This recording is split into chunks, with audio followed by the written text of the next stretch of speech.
Hi, boys and girls. Well, today's story is The Lorax.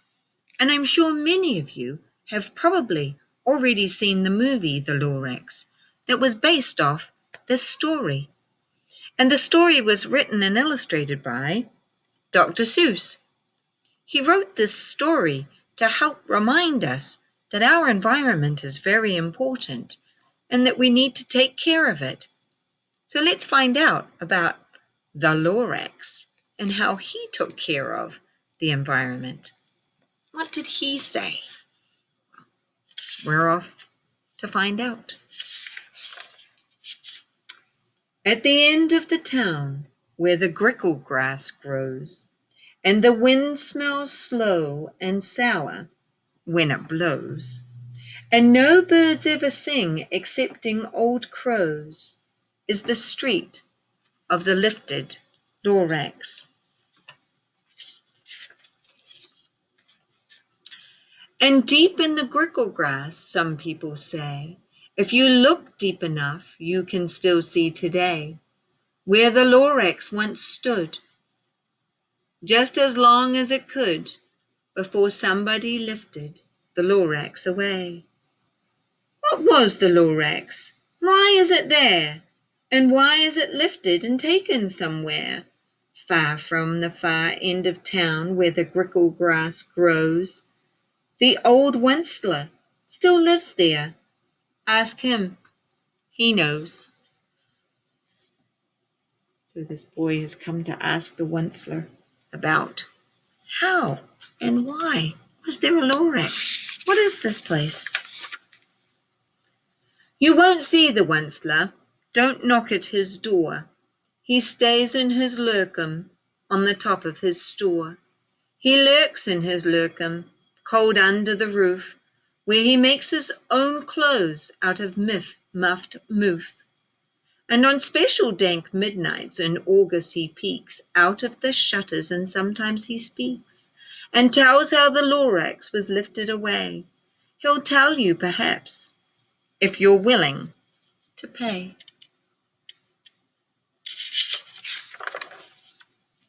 On the end of a rope he lets down a tin pail, and you have to toss in 15 cents and a nail, and the shell of a great, great, great grandfather snail. So if you have those things, you can go find out what the Winsler has to say. Then he pulls up the pail, makes a most careful count to see if you've paid him the proper amount. Then he hides what you've paid him away in his snub, his secret strange hole in his girdleless glove. Then he grunts, I will call you by the whisper-ma-phone, for the secrets I tell are for your ears alone.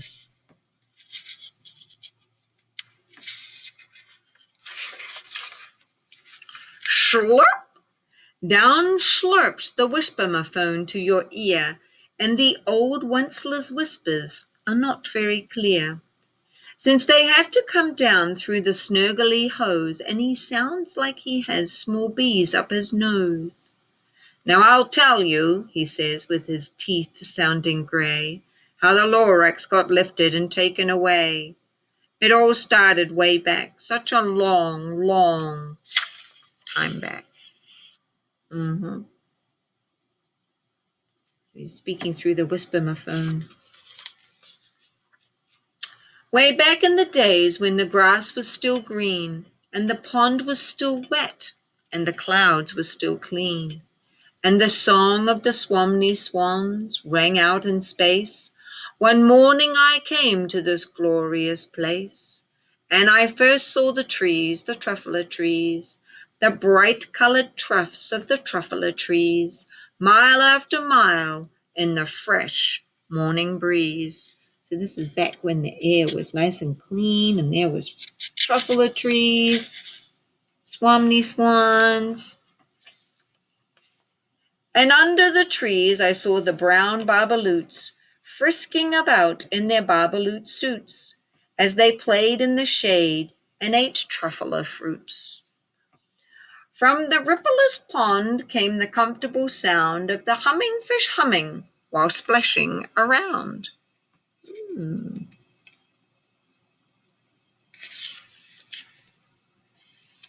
But those trees, those truffula trees, all my life I'd been searching for trees such as these. The touch of their tufts was much softer than silk. They had the sweet smell of butterfly milk. I felt a great leaping of joy in my heart. I knew just what I'd do, so I unloaded my cart. It's his Onceler wagon. So he's got this wagon, and he's the Onceler, and he's come to this place, and it's looking pretty wonderful so far. In no time at all, I had built a small shop. Then I chopped down a truffula tree with one chop. And with great skillful skill and with great speedy speed, I took the soft tuft and I knitted a thneed. Everybody needs a thneed. The Oncelers. So he just chopped down just one. The instant I'd finished, I heard a gazoomp. I looked, I saw something pop out of the stump of the tree I chopped down. It was sort of a man. Describe him? That's hard. I don't know if I can. He was shortish and oldish and brownish and mossy, and he spoke with a voice that was sharpish and bossy. Ooh, so he was busy knitting a thneed, and then right out of the stump from the tree that he'd cut down. Mister, he said with a snore-dusty sneeze, I am the Lorax. I speak for the trees. I speak for the trees have no tongues, and I'm asking you, sir, at the top of my lungs. He was very upset as he shouted and puffed. What's that thing you've made out of my truffula tuft? Look, Lorax, I said, there's no cause for alarm. I chopped down just one tree. I am doing no harm. I'm being quite useful. This thing is a thneed. A thneed's a fine something that all people need. It's a shirt, it's a sock, it's a glove, it's a hat. It has many other uses. Yes, far beyond that. You can use it for carpets, for pillows, for sheets, or curtains, or covers for your bicycle seats. The Lorax said, Sir, you are crazy with greed. There is no one on this earth that's going to need a thneed. But the very next minute I proved he was wrong, for just at that minute a chap came along. He thought the thneed I'd knitted was great, and he happily bought it for $3.98. I laughed at the Lorax. You poor stupid guy. You never can tell what people are going to buy.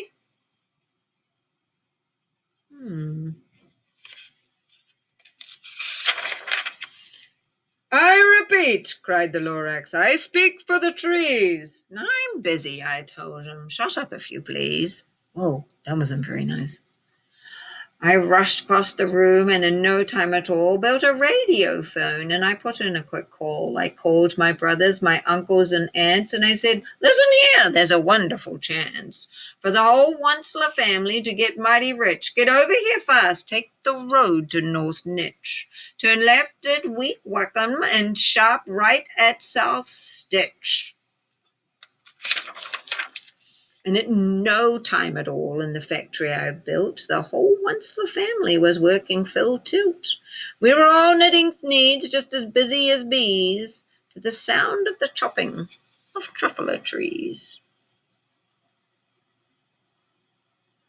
Well, now there's more than one. Let's see, if we take down the trees, where are the birds supposed to go? Where are the bears supposed to get the fruits? And what's going to provide the shade for the water so it doesn't get too hot for the humming fish? You've got to think of these things when you are trying to change the environment. Just taking what you need affects other things. Then, oh, baby, oh, how my business did grow. Now, chopping one tree at a time, that was too slow. So I quickly invented my super axe hacker, which whacked off 4 truffula trees at one smacker. 4 times as fast as before, and that Lorax, well, he didn't show up anymore.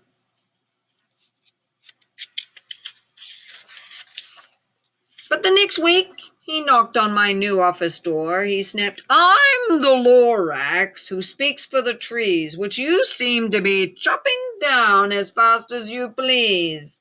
But I'm also in charge of the brown babaloots who played in the shade in the babaloot suits and happily lived eating truffula fruits. Now, thanks to your hacking my trees to the ground, there's not enough truffula fruit to go round, and my poor babaloots are getting the crummies because they've got gas and no food in their tummies." Those poor babaloots. "They loved living here, but I can't let them stay. They'll have to go find food, and I hope that they may. Good luck, boys," he cried, and he sent them away. Ivy Onceler felt sad, of course, watching them go, but business is business, and businesses must grow regardless of crummies and tummies, you know. I meant no harm. I mostly truly did not, but I had to grow bigger, so bigger I got. I bigged my wagons, I bigged the loads of the needs I shipped out. I was shipping them forth to the south, to the east, to the west, to the north. I went right on biggering, selling more needs, and I bigged my money, which everyone needs. Yes, okay, we agree. You might need money, but you're affecting the environment for that. Then again, he came back. Now I was fixing some pipes when that old nuisance Lorax came back with more gripes. "I am the Lorax," he coughed and he whiffed. He sneezed and he snuffled. He snarled and he sniffed. "Wentzler," he cried with a kerfulish croak. "Wentzler, you're making smugglers smoke. My poor Swamney swarms. Why, they can't sing a note. No one can sing with the smog in the throat." "And so," said the Lorax, "please pardon my cough. They cannot live here. I'm sending them off." "Where will they go?" "I don't hopefully know. They may have to fly for a month or a year to escape from the smog you've smoggled up here."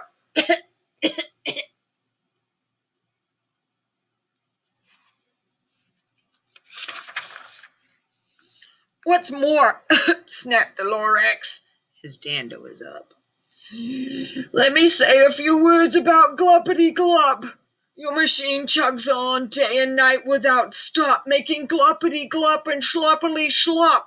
And what do you do with this leftover goo? I'll show you, you dirty old Onceler, you. You're glumping the pond where the hummingfish hummed. No more can they hum for their gills. They're all gummed. So I'm sending them off. Their future is dreary. They'll walk on their fins and get woefully weary in search of some water that isn't so smeary."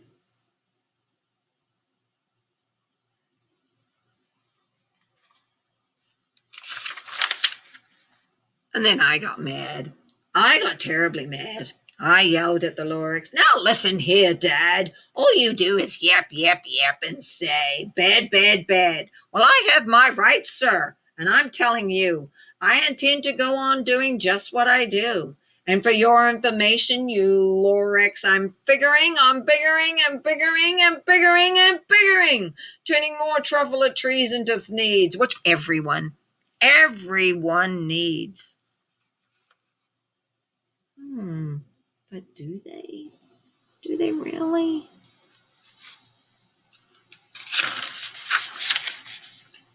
And at that very moment, we heard a loud whack. From outside in the fields there came a sickening smack of an axe on a tree. Then we heard the tree fall, the very last truffler tree of them all. Whoa. And now there is no trees to clean the air because we know that the trees take in carbon dioxide and turn out air that we can breathe. And so there's no trees for that to happen. The air's going to stay bad. Yikes. No more trees, no more needs, no more work to be done. So in no time my uncles and aunts, everyone, all waved me goodbye. They jumped in their cars and they drove away under the smoke-smudged stars. Now all that was left neath the bad-smelling sky was my big empty factory, the Lorax, and I.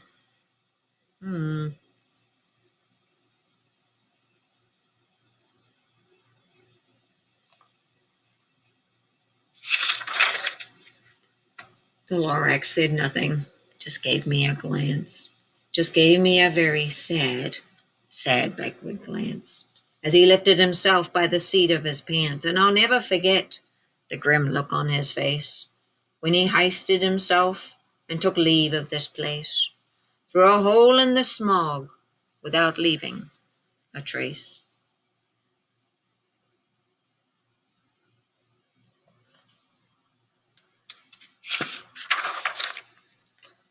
And all that the Lorax left here in this mess was a pile of rocks with one word: unless. Whatever that meant, well, I just couldn't guess. That was long, long ago, but each day since that day I've sat here and worried away. Through the years while my buildings have fallen apart, I've worried about it with all of my heart. We know what it means unless somebody takes care of it.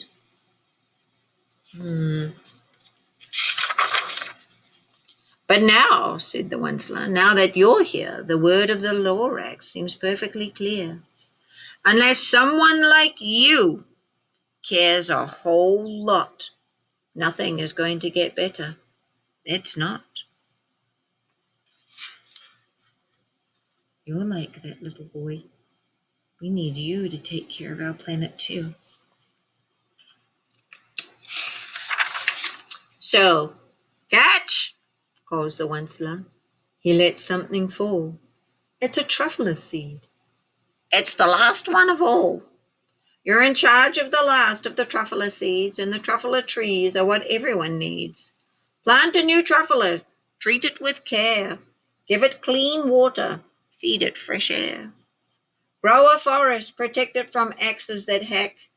Then the Lorax and all of his friends just may come back.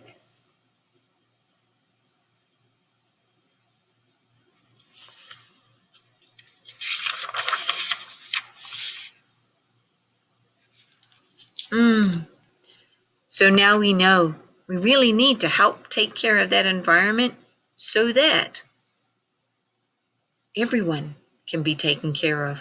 Not just one thing. We want everything and everyone to be taken care of and work together.